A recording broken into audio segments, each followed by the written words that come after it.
Welcome to movers and shakers. दोस्तों, BJP सरकार के 1 साल पूरा होने पर हर तरफ इन दिनों बड़े जोर शोर से सेलिब्रेशंस हो रहे हैं। ऐसे में हमने भी ये महान सालगिरह मनाने का फैसला किया। बीजेपी की बड़ी मेहनत से जुटाई ये एक मोमबत्ती बुझाने के लिए आज हमारे साथ है हमारे प्रधानमंत्री श्री अटल बिहारी वाजपेयी जी।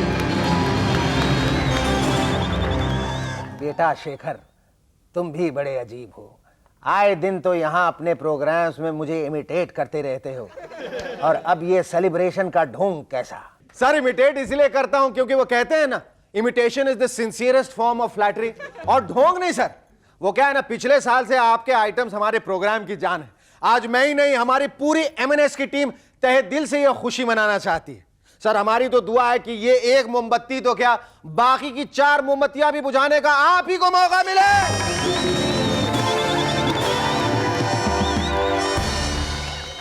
जरूर होगा, अगर हमारी सहयोगी पार्टियां और सोनिया जी हमें फूंक मारने दें तब। इससे पहले कि हमारे माननीय प्रधानमंत्री अटल जी ये इकलौती मोमबत्ती बुझाएं, मैं आपको बता दूं हमारे आज के सेलिब्रेशन में शामिल होने वाले 2 खास मोमबत्तियां हैं, बासु चटर्जी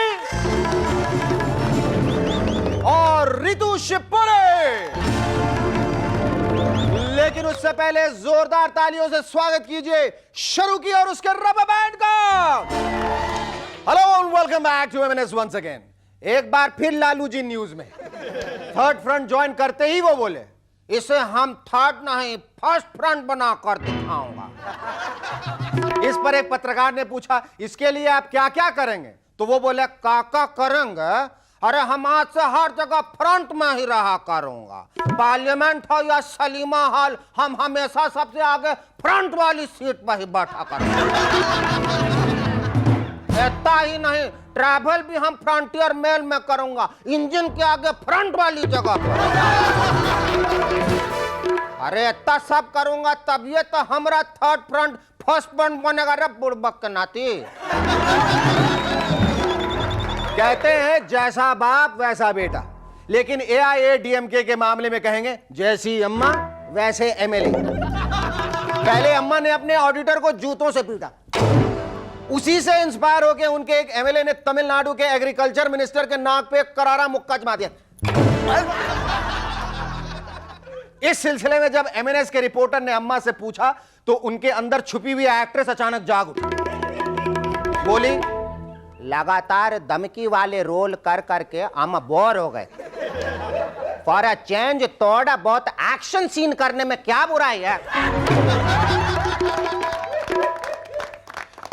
हर साल घाटे के पहियों पर चलने वाली रेलवेज को आखिर फायदे का एक अचूक फॉर्मूला मिल ही गया है, और इसे डिस्कवर किया है डिस्कवरी चैनल ने। स्लो जरूर है लेकिन सस्ता और टिकाऊ है।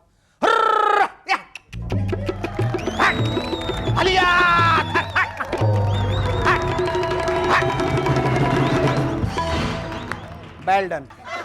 बीजेपी के वेंकैया नायडू साहब ने कांग्रेस से कहा है, कम क्लीन ऑन बिहार। इतना सुनते ही आधे कांग्रेसी तुरंत तौलिया साबुन लेकर नहाने चले गए, और आधे इस बात की जांच कराने में लग गए कि आखिर बीजेपी को कैसे पता चला कि हम लोग क्लीन नहीं हैं। जब से कुछ पुराने कांग्रेसियों ने बीजेपी सरकार गिराकर सहयोगी दल तोड़ने की बात कही है, तब से बीजेपी वाले घबराने की बजाय काफी खुश दिख रहे हैं। जब मैंने इस खुशी का राज एक बीजेपी नेता से पूछा तो वो बोले, हमारी सरकार का ऑफिस टॉप फ्लोर से हटा के ग्राउंड फ्लोर पर शिफ्ट हो गया है, इसीलिए कोई माई का लाल अब उसे नीचे नहीं गिरा सकता। और जहां तक सहयोगी दलों को तोड़ने की बात है, तो हमने फेविकॉल के 100 ड्रम मंगा लिए हैं। फेविकॉल ऐसा जोड़ लगाए कि कांग्रेस भी ना तोड़ पाए। इटली के एक छोटे से गांव के 4 अनपढ़ आदमियों ने मिलकर एक आलीशान होटल बनाया, जिसमें 3 स्टार होटल की सारी सुविधाएं। इस खबर से इंस्पायर होकर कल्लू राम और उसके साथियों ने भी झबुआ गांव में एक होटल खोलने का प्लान बनाया। जरा सोचिए उनके होटल में क्या क्या सुविधाएं होंगी। जब कोई कस्टमर सस्ती और आरामदेह चीज मांगेगा तो उसके हाथ पर 2 रुपए की नींद वाली गोली रख दी जाएगी, दबा। कमरों के बेड की चादरें दिन में 2 बार चेंज की जाएंगी। यह बात दूसरी है, पहले कमरे की चादर दूसरे कमरे में और दूसरे कमरे की चादर पहले कमरे में बिछाकर चेंज की जाएगी, यानी 2 चादर मैली सी इधर उधर फैली सी। और जब कस्टमर अपने कमरे के फोन पे कहेगा क्या आप एक तौलिया जल्दी से भेज सकते हैं, तो आवाज आएगी अभी 5 मिनट रुकिए, उसे दूसरा कस्टमर यूज कर रहा है। एक बार फिर से देश में दालों के रेट्स बढ़ गए हैं। लगता है वो दिन दूर नहीं जब लोग दालों को खाने की बजाय दूसरे महंगे कामों में लगाया करेंगे। मसलन अमीर लोग घरों में अजीब तरह की महंगी पेंटिंग्स लगाने के बड़े शौकीन होते हैं। ये रही फ्यूचर की painting.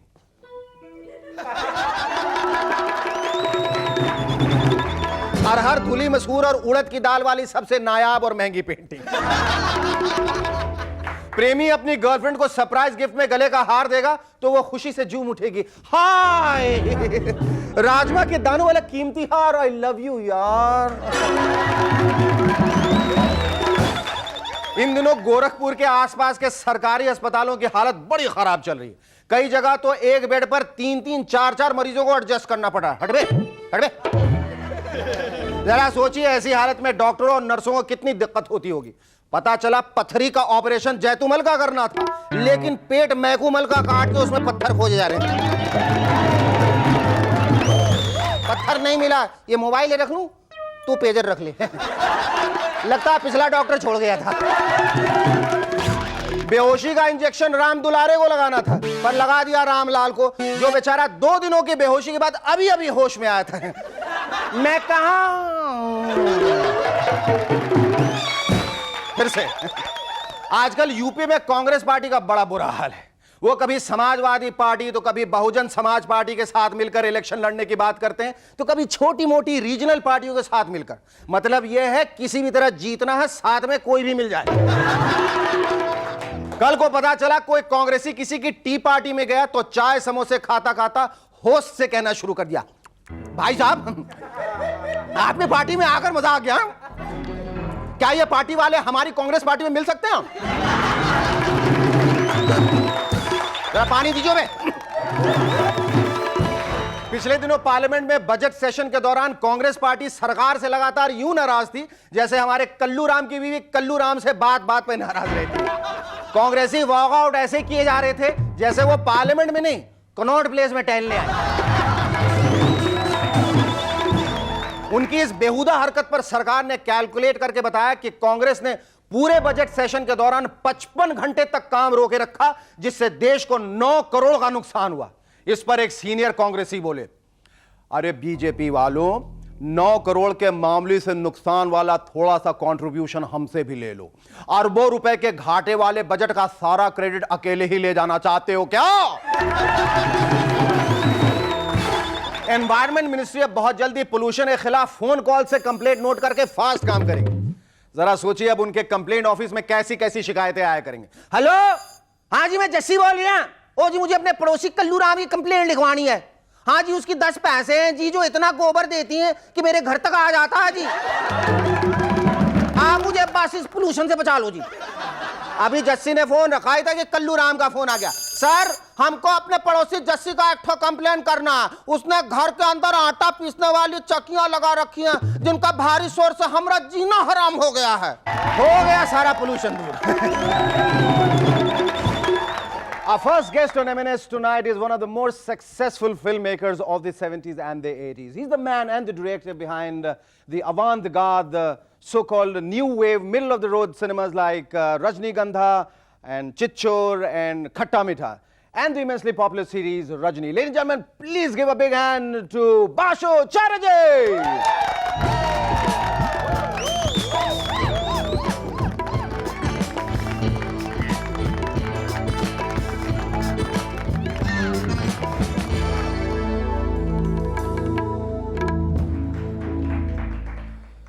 Vasudev, thank you for coming on our show. First of all आपके हाथों में वो रुमाल नहीं दिखाई दे रहा दादा। जब भी मैंने देखा आप शूटिंग करते रहते आप रुमाल ऐसे लेते ऐसे ऐसे करके करके पूरा रुमाल खा जाते। अब तक आपने कितने रुमाल खाए? रुमाल खाया नहीं, वो शूटिंग नहीं हो रही इसलिए नहीं है। मैंने खा पी के आए आप रुमाल? एक ही रुमाल चलता रहता। एक ही रुमाल को आपने सालों खाए? अच्छा दादा, I am given to understand that earlier you were a cartoonist. Is that the reason why most of your films are based on the lighter side of life? Well, क्या वजह क्या है? whatever I took up, lighter side came naturally to me. I was a political cartoonist in Blitz. So humor comes, I mean, I don't have to try hard for it. It comes naturally. One has noticed that you have always had the predilection of working with a certain set of actors. एक खास जो लोग थे, अमोल पालेकर और विद्या सिन्हा और उस वक्त के जितने एक्टर्स थे उन्हीं के साथ आप ज्यादा काम करते थे। वो आपको तकलीफ कम देते थे? क्या वजह थी? नहीं, ऐसी बात नहीं है। वो जब 2-3 फिल्म जब पॉपुलर हो गई तो लोग कहते उन्हीं को लाओ, इसलिए वो आ जाते थे। अच्छा, फिल्म करते करते you started that immensely popular series which I talked about called Rajni. वो रजनी की शुरुआत कैसे हुई, कैसे आपने सोचा और कैसे आपने प्रिया तेंदुलकर को सोचा है उसमें कास्ट करने के लिए? You answer that after a break. We take a short break. Stay with us, we will be back in a moment to chat some more with Basu Chatterjee.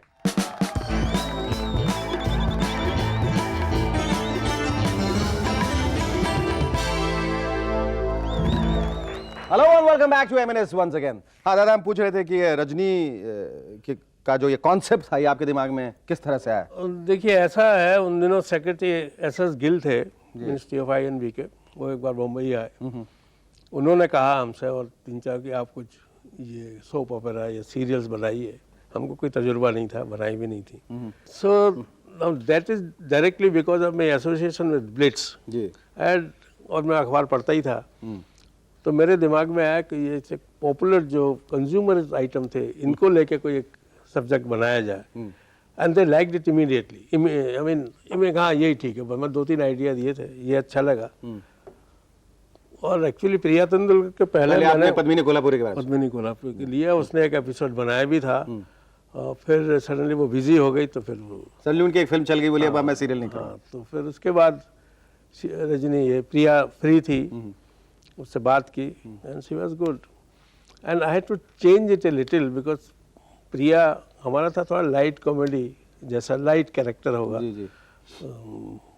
मतलब Priya was not that light but she was very forceful in her speech and her eyes is to speak. तो इसलिए उसको थोड़ा सा change करके बनाया और rest is history. Absolutely. अच्छा, उसके बाद बासुदा, आपको जो दुनिया वाले हैं, जो हम लोग जैसे लोग हैं, दर्शक लोग, कोई समाज सुधारक के रूप में देखने लगे। How did you deal with that kind of thing? मतलब सब लोग बासुदा को देखते थे और इवन रजनी, प्रिया को बोले कि ये एकदम सेवियर ऑफ मैनकाइंड वाले। नहीं, वो एक था, that was a move.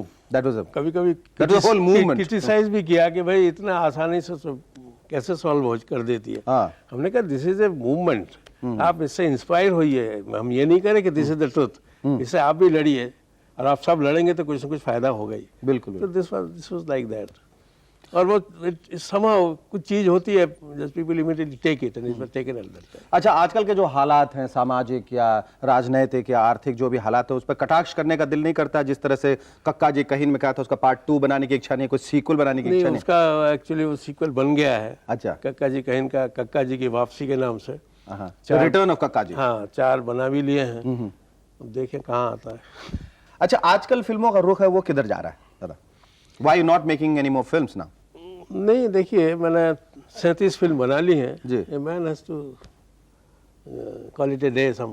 I don't think so that good filmmakers like you should call it a day any time of their life. Good films का आजकल थोड़ा माहौल है नहीं, जब आएगा फिर बना देंगे। मेरे ख्याल से अब छोटी फिल्में फिर से सक्सीड कर रही हैं और जब तक आप जैसे लोग नहीं बनाएंगे तब तक फिर उसे वो दौर जो है वो बनाने वाला तो ये है कि हम बेसिकली तो डायरेक्टर है, प्रोड्यूसर तो है नहीं। हालांकि 5-6 फिल्म बनानी पड़ी, वो बात अलग है। अगर कोई आएगा तो हम जरूर बनाएंगे, वो तो है। इसीलिए अब जिंदगी की और क्या कोई ऐसी ख्वाहिश है जो आप पूरी करना चाहते हैं, which is not connected with films? You want to write, you want to film हम घूम घाम के, हम कार्टूनिस्ट थे। फिर फिल्मों में आए, जब शुरू में बम्बई में आए थे तो एक इच्छा थी एक्टर ही बनेंगे। अच्छा, आपकी भी इच्छा थी ज्यादा एक्टर बनने की? होती है इनिशियली, वही होती है। क्या ऐसा होता है कि जो लोग भी आते हैं सभी हीरो बनने ही आते हैं, बाद में producer, director, character actor, heroine वगैरह बन जाते हैं? बाद में कुछ नहीं बनते, वो भी तो है। कुछ भी नहीं बनते, लेकिन ये भी सही बात है कि once a film maker always a film maker. वो है। और हमारा ये था, एक जिद थी हमेशा कि जो कुछ करना है वो करेंगे, करके छोड़ेंगे। I know that we get just one life, do your best and do it. और हमने जब कार्टूनिस्ट बनना चाहे वो बन गए, फिल्मों में आना चाहे, maybe I was lucky, ये भी हो सकता है। But we still do pray for you and still do hope that you know eventually become an actor, because सब बाकी ख्वाहिशें तो पूरी हो गई, ये ख्वाहिश भी क्यों ना पूरी हो। ख्वाहिश ऐसी। Thank you so much, that was lovely talking to you. Our second guest on MNS tonight is the lead actress of one of the biggest blockbusters, Aankhein. Ladies and gentlemen, please welcome Ritu Shivpuri.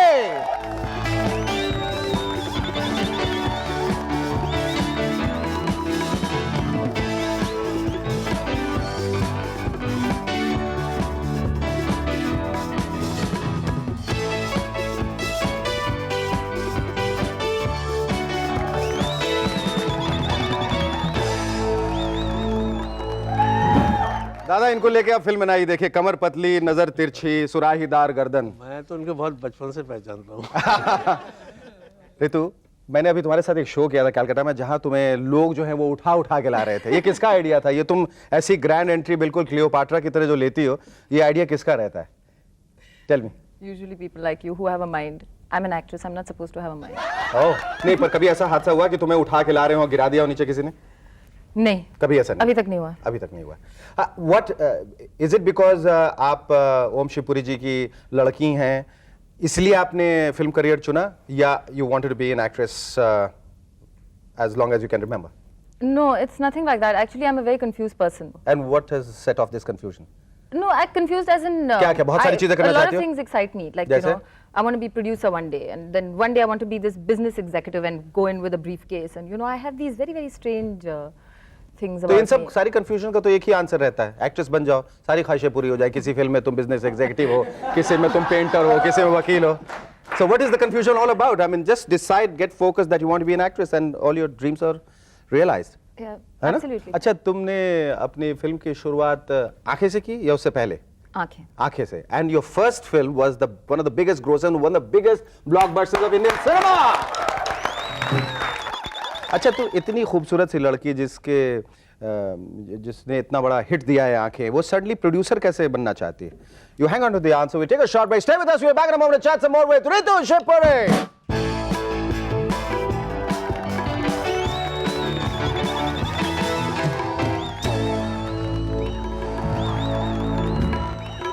Hello and welcome back to M&S once again.